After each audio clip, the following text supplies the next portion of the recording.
मुंबईमध्ये ट्रॅफिक आणि पार्किंगची समस्या नागरिकांसाठी नवीन नाहीये, पण हीच पार्किंगची समस्या टाळण्यासाठी मुंबई महानगरपालिकेने ठिकठिकाणी आपले पार्किंग लॉट्स तयार केलेत।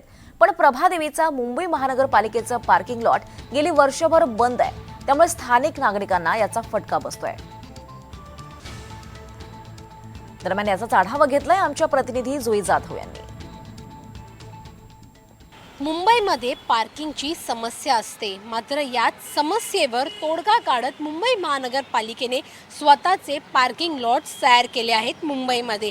मात्र प्रभादेवीचा एक पार्किंग लॉट गेली वर्षभर बंद आहे आणि याचा फटका इथल्या स्थानिक नागरिकांना बसत आहेत, कारण का इथले अरुंद रस्ते, त्यावर जर गाड्या पार्क केल्या तर मात्र पोलीस येऊन त्या गाड्यांवर कारवाई करतात आणि जर हा हक्काचा एक वाहनतळ इथे उभं केलं गेलं होतं मुंबई महानगरपालिकेतर्फे, तर मग ते बंद का करण्यात आलं असा एक संतप्त सवाल इथले नागरिक विचारत आहेत।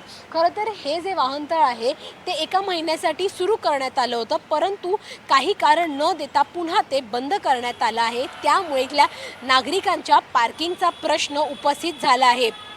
मुंबईमध्ये असे अनेक पार्किंग लॉट्स आहेत मुंबई महानगरपालिकेतर्फे, मात्र हा एक पार्किंग लॉट बंद असल्यामुळे इथल्या नागरिकांना प्रचंड हाल सहन करावे लागत आहेत।